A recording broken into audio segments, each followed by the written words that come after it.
Hello guys, what's up? क्या हाल चाल? This is CA Nikunj going your tax mentor and I hope your studies are going absolutely fantastic और आप अपना preparation बहुत अच्छे से कर रहे हो क्योंकि आपका एग्जामिनेशन बहुत बहुत बहुत पास आ चुका है और आई नो आपको टेंशन हो रहा होगा। तो आज एक बहुत ही इंपॉर्टेंट टॉपिक पे मैं इस वीडियो को आपके लिए बना रहा हूं, तो ध्यान से लास्ट तक वीडियो को देखिएगा और शेयर करिएगा अपने सारे फ्रेंड्स तक। सर, एमसीक्यूज जो होता है ना, जनरली स्टूडेंट्स को एमसीक्यूज में स्कोर करना बहुत अच्छे से आता नहीं है। स्टूडेंट्स एमसीक्यू में बहुत सिली मिस्टेक कर देते हैं जिसके वजह से वो उनको बहुत ज्यादा लॉस हो जाता है सर। तो आज मैं इस वीडियो में आपको बताने वाला हूं कि how you have to at least secure your 30 marks in the paper. ये जो एमसीक्यूज है इसको अपने किस स्ट्रैटेजी से अटेम्प्ट करना चाहिए, अपने को इंश्योर करना है कि एमसीक्यूज में अपने मैक्सिमम से मैक्सिमम मार्क्स स्कोर कर सके। ऑब्वियसली अब अगर आप ठीक से पढ़े होंगे तो ही आप स्कोर कर पाएंगे, मैं अज्यूम करके चल रहा हूं। बट यहां पे अपने को कुछ स्टेप्स फॉलो करना पड़ेगा। अगर वो स्टेप्स अगर अपने ठीक तरीके से फॉलो करेंगे तो अपना एमसीक्यू में बहुत अच्छा नंबर उठ सकता है। तो वीडियो को लास्ट तक देखिएगा। ये मैं बता रहा हूं कि how to attempt your MCQs, और सबको पता है कि इंटर और फाइनल दोनों में ही, चाहे वो सीए के सिलेबस में हो चाहे वो सीएमए के सिलेबस में हो, 30% मार्क्स आपका वेटेज एमसीक्यू को दिया गया है सर, ठीक है ना। तो 30 मार्क्स का जो ये एमसीक्यू है, मैं एक बार आपको ड्राफ्ट सीएमए का भी पेपर दिखाऊंगा, सीए का भी पेपर दिखाऊंगा, बट लास्ट पूरा पहले समझ लो कि आपको करना क्या है। सबसे पहले कोई भी क्वेश्चन हो, मतलब एमसीक्यू का कोई भी क्वेश्चन हो, चाहे वो केस स्टडी बेस्ड क्वेश्चन हो चाहे वो शॉर्ट एमसीक्यू हो, you have to read the question very very carefully sir.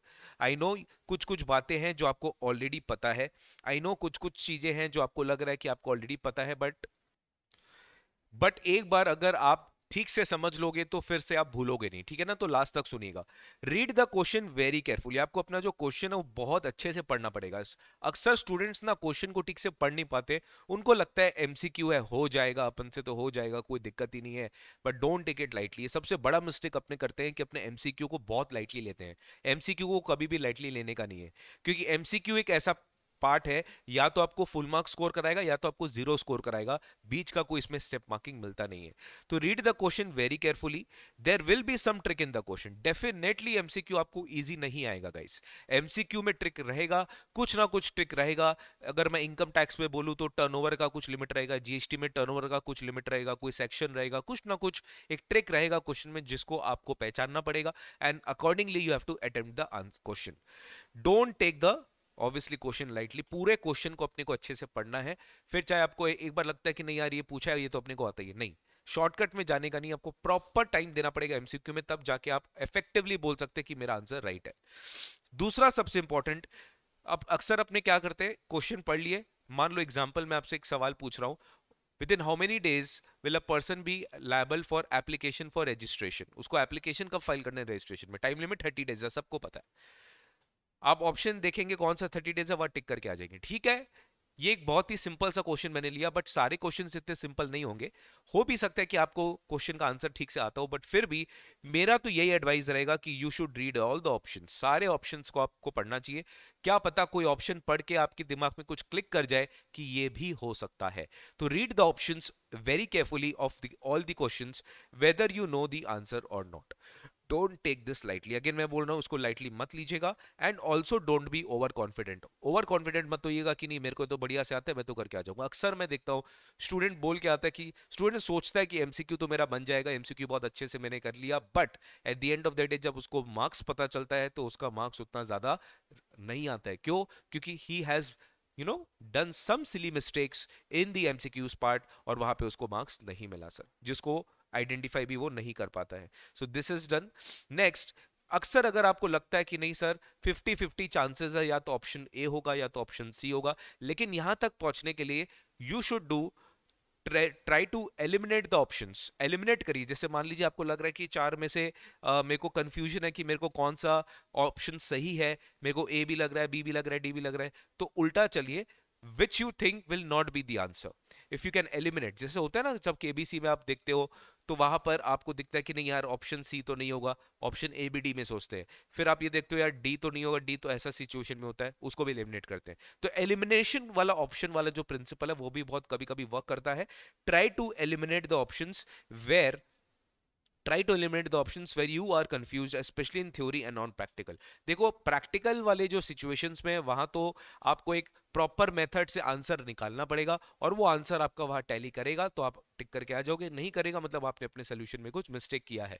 तो ये बात सही है, लेकिन जहां पे प्रैक्टिकल एमसीक्यू नहीं है, जहां पे थ्योरेटिकल एमसीक्यू है, जहां पे आपको टाइम लिमिटेड टर्नओवर है, स्ट्रेट फॉरवर्ड एमसीक्यू दिया है, तो वहां पर you need to use this method, eliminate the option. दो ऑप्शन तक पहुंचिए किसी भी तरह से और वहां पे जाके फिर आपको अपने गट फीलिंग से भी आंसर जो है तक पहुंचना पड़ेगा सर, ठीक है।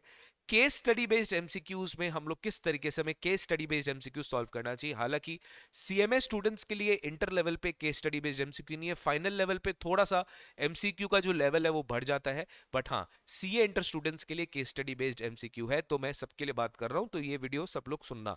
Sir case study based MCQ के लिए तो मेरे पास एक बहुत ही रेडीमेड सोल्यूशन है, अगर आप इसे फॉलो करेंगे तो गाइस डेफिनेटली आप बहुत अच्छे से स्कोर कर सकते हो, you can definitely score very good marks in case study based MCQs.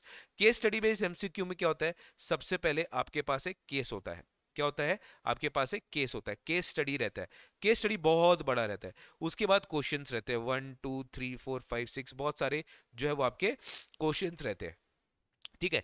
जब आप क्वेश्चन पढ़ लेते हो, क्वेश्चन पढ़ने के बाद हर क्वेश्चन का ऑप्शन से फिर आपको आंसर देना पड़ता है। केस स्टडी बेस्ड एमसीक्यूज में डेफिनेटली आपको लगता है कि भाई सैरेडॉन लेना पड़ेगा, इतना ज्यादा दिमाग खराब हो जाता है, इतना ज्यादा लेंदी, मेरे को पता ही नहीं चलता मैंने कब स्टार्ट किया कब एंड किया, तो देखो ये प्रॉब्लम आएगा, लेकिन इस प्रॉब्लम का सोल्यूशन क्या है, you have to break it, you have to break the case study based MCQs and you have to follow a step. क्या करना है, इसका चाणक्य बुद्धि मैं आपको बताता हूं। सबसे पहले आपको क्या करना है, you have to skip the case study, please don't read the case study at all, read the question, read the question. जैसे मान लो आपको जो क्वेश्चन दिया 1 2 3, अब आप बोलेंगे सर आप क्वेश्चन पढ़ने बोल रहे हैं, हमें तो पता ही नहीं है, हम कैसे आंसर निकालेंगे केस स्टडी। अरे तुमको ये नहीं, ये जो तुम क्वेश्चन पढ़ोगे ये तुम आंसर के लिए नहीं करोगे, इससे आपको आइडिया होगा कि ultimately which chapter will be triggered, which chapter will be triggered. मान लो अगर मैं इनकम टैक्स का बात करूं कि रेसिडेंशियल स्टेटस पूछ रहा है, कि कैपिटल गेन पूछ रहा है, कि हाउस प्रॉपर्टी पूछ रहा है, कि डिडक्शन पूछ रहा है, कि टैक्स लायबिलिटी पूछ रहा है, क्या ट्रिगर होने वाला है, तो आपके माइंड में ना वो चैप्टर्स दिमाग में आ जाना स्टार्ट हो जाएगा the moment you start reading the question. आपको बिल्कुल भी इस क्वेश्चन को पढ़ के आंसर निकालना नहीं है guys, you just have to read the question to determine the relevant chapter. उसके बाद आपको क्या करना है, then you will start reading the case study, फिर आप पूरा केस स्टडी पढ़िए। अब आप देखना जो क्वेश्चन आपने पढ़ा, आपको क्वेश्चन माइंड में है, अब आप केस स्टडी पढ़ना स्टार्ट किए, तो केस स्टडी से आपको कनेक्ट होगा कि हाँ वो क्वेश्चन जो हमने पढ़ा था देखो उसी से रिलेटेड फैक्ट्स यहाँ पे दिया है, वो क्वेश्चन हमने पढ़ा था देखो इसी से रिलेटेड फैक्ट्स यहाँ पर दिया है, तो इस तरीके से आप क्या कर पाओगे, कनेक्ट कर पाओगे, you have to can connect the questions with the case study which is there. अब सीधा आंसर सॉल्व करने मत बैठना, फिर से क्वेश्चन पढ़ना, क्यों, क्योंकि पहली बार जो तुमने क्वेश्चन पढ़ा था वो चैप्टर्स डिटरमाइन करने के लिए पढ़ा था, अब की बार जो आप क्वेश्चन पढ़ोगे, अब आप ये जो क्वेश्चन पढ़ोगे इस समय आप इस क्वेश्चन को अपने आंसर तक पहुंचने के लिए पढ़ोगे, ठीक है। फिर जब आप ये क्वेश्चन पढ़ेंगे अभी भी आंसर मत निकालना, क्वेश्चन पढ़ने के बाद फिर उस केस स्टडी का रेलिवेंट पार्ट में जाना जहां पे आपको लग रहा है कि हाँ इस क्वेश्चन से रिलेटेड जो मेरा फैक्ट्स है वो ये वाले केस स्टडी का पार्ट में था, तो आपका टाइम वेस्ट नहीं होगा, आपको दोबारा से वापस से केस स्टडी नहीं पढ़ना पड़ेगा। I hope you understanding. तो जब आप फर्स्ट स्टेप में क्वेश्चन पढ़ लिए, आपको चैप्टर पता चल गया, चैप्टर से फिर आप नेक्स्ट में आप पूरा केस स्टडी पढ़ लिए, केस स्टडी को आप पार्ट्स में डिवाइड कर लीजिए कि ये part of the case study में ये क्वेश्चन है, ये part of the case study का ये क्वेश्चन है, part of the case study का ये क्वेश्चन है। उसके बाद आप फिर से क्वेश्चन पढ़िए, फिर then you read the part of that case study relevant to the question, और फिर आप अपना आंसर जो है वो निकालिए गाइस। मतलब गाइस मैं आपको सही बता रहा हूं, इसका सक्सेस रेट बहुत हाई है, अगर आप इस मेथड से फॉलो करते हो तो आपको कम से कम टाइम में आप ज्यादा से ज्यादा आउटपुट आपको मिलेगा। ऑब्वियसली आपको पता होना चाहिए कि आंसर क्या है, आपको खाली मैं मेथड बता रहा हूं कि आपको किस तरीके से जो है एमसीक्यू सॉल्व करना चाहिए। देन सर हमेशा इस बात की, मेरे पास स्टूडेंट बहुत सारे क्वेश्चंस लेकर आते हैं कि एमसीक्यूज को पहले अटेम्प्ट करे, कि एमसीक्यूज को बीच में अटेम्प्ट करे, कि एमसीक्यूज को एंड में अटेम्प्ट करे। सर मेरे हिसाब से एमसीक्यूज को बीच में कभी अटेम्प्ट नहीं करना चाहिए, क्यों, क्योंकि एमसीक्यूज को सॉल्व करने के लिए you need a rhythm, you need a rhythm, मतलब कि वो एक बार में या तो हो जाता है, बीच बीच में उसको नहीं करना चाहिए।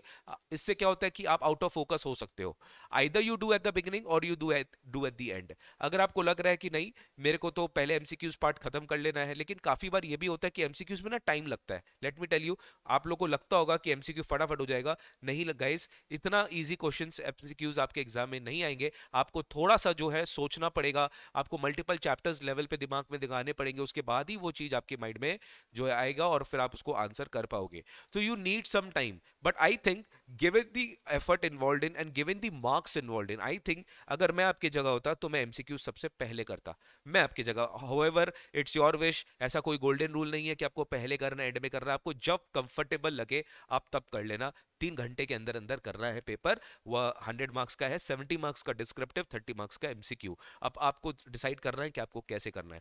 बीच में करना अवॉइड करना, क्योंकि बीच में करने से क्या ना, एक तो रिदम टूट जाता है। लास्ट का 30 मिनट सोच लो कि लास्ट का हाफ एन आवर जो भी सिचुएशन में आपका पेपर है आप छोड़ देंगे और आप एमसीक्यू में चले जाएंगे।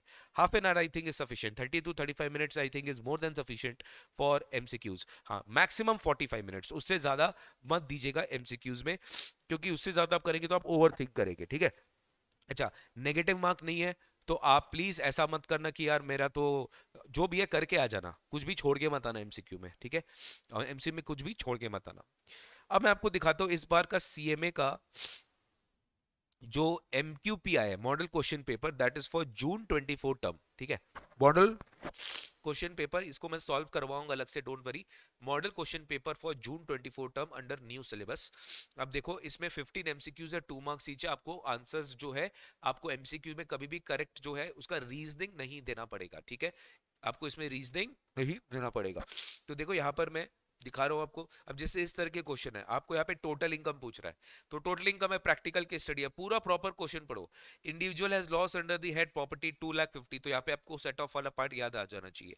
और सैलरी की इनकम है 14 lakh. What is his total income if he is paying tax under this new rate. Sir आपको याद होगा कि अगर वो न्यू रेट में जा रहा है, अगर वो न्यू रेट में जा रहा है तो सर वो एचपी लॉस जो है वो सेट ऑफ नहीं कर सकता विद डिफरेंट हेड्स, ये अपने पढ़े थे। तो सर अगर वो न्यू रेट में जा रहा है तो यहाँ पर उसकी जो टोटल इनकम होगी वो 14 लाख रुपीस ही होगी। सर मैं भी सोल्यूशन नहीं करवा रहा हूँ, मैं आपको खाली एक टेक्निक बता रहा हूँ कि आपको एक एक चीज पढ़ना पड़ेगा। आप अगर ये मिस कर देते पेइंग टैक्स अंडर वन, अब किसी को पता ही नहीं है कि 115 बीएससी नहीं है क्या है, तो सर उसके लिए तो बहुत मतलब डिफिकल्ट वाली चीज यहाँ पर हो जाएगी अगर उसको पता नहीं होगा तो। इसी तरीके से आप अपना सारा जो एमसीक्यूज है वो इसी तरह से सॉल्व करेंगे, ठीक है।